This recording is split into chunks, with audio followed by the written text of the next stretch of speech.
Congressman Comer, chairman of the House Oversight and Accountability Committee, has announced that Monday at 10 a.m. Eastern Time, there will be a hearing with the U.S. Secret Service director on the security failures surrounding the failed assassination attempt of President Trump on Saturday. Now, they also sent a letter requesting documents, and 3 of the requests are required by this Thursday, and that's a complete list of all law enforcement personnel with roles protecting the president at the campaign rally, all audio and video recordings in the Secret Service's possession, and any memorandum or notice issued by the director to security service personnel regarding it. And then they have about 6 more items that they gave until July 29th, things that will be a little bit more tedious to get all of in a complete package to give over to Congress. But Jordan, what are your thoughts right now on the stage of this investigation and the role of Congress in oversight of the failures of security in Pennsylvania? I think the first thing should happen is that the head of Secret Service should offer their resignation to the president, and the president should accept it. They should still have to come testify, and there should be some other firings. But do we ever see that in the bureaucracy? Do we ever see that in these situations? And listen, we support law enforcement. They're in tough situations. Every situation is not perfect, but we're talking, again, 100 yards from the former president of the United States. People saw, local law enforcement saw, and yet the advance team from the Secret Service, who knew that this event was going on probably for weeks, just totally overlooked these places that people could, if they wanted to, go up and try to carry out one of these assassinations, and they weren't even focused on those. But local law enforcement had to hear from local citizens that there was someone climbing up there before they got 8 shots off. People should be willing to resign.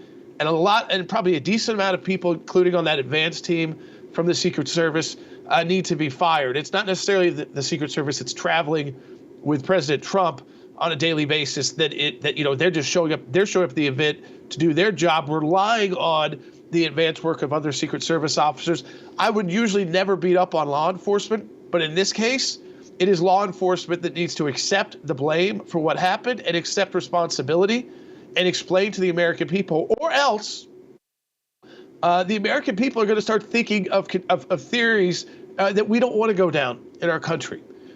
So are we going to, is the left going to finally accept this was a failure by law enforcement and they need to accept the responsibility?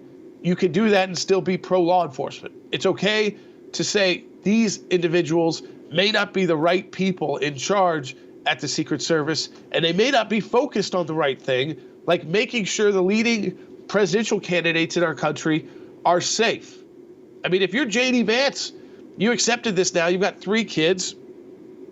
Now you're the VP nominee. I guarantee it's a different decision-making process.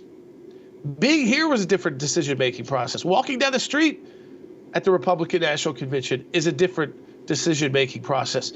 And you can tell because the security rules keep changing day by day. And that's okay because we're trying, one thing, it's a incredible country that can occur, and we can still assemble this way at a large-scale way with a lot of very high-profile people who, people have strong opinions about, with all of the security apparatus that is in place.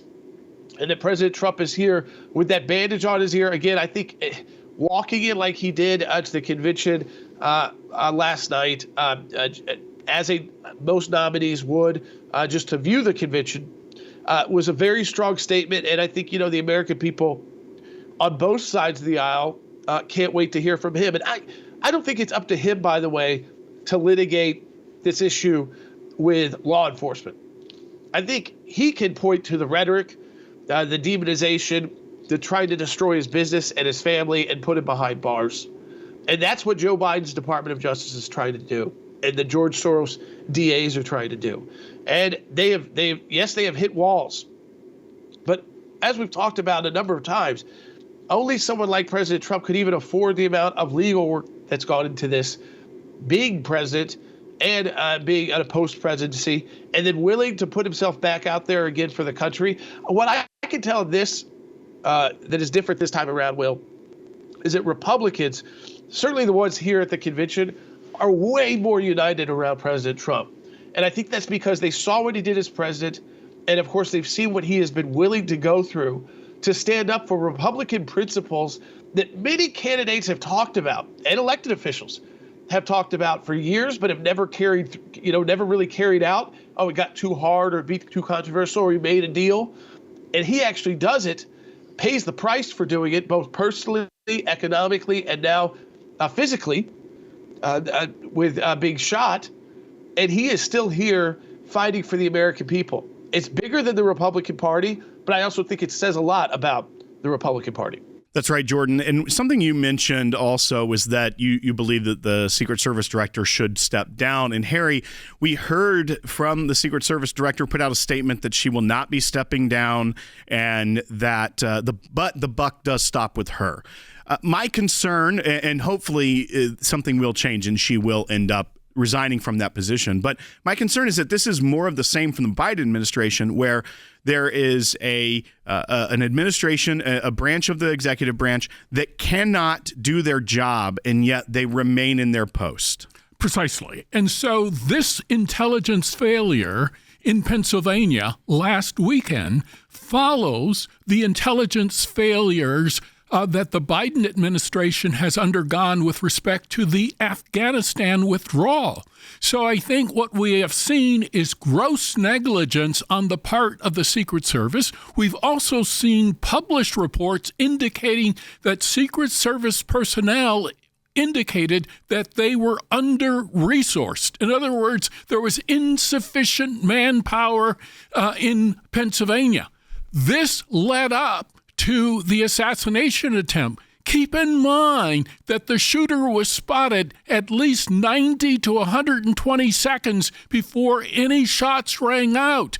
Keep in mind that the building from which the shooter shot was basically unattended by the Secret Service or the local police.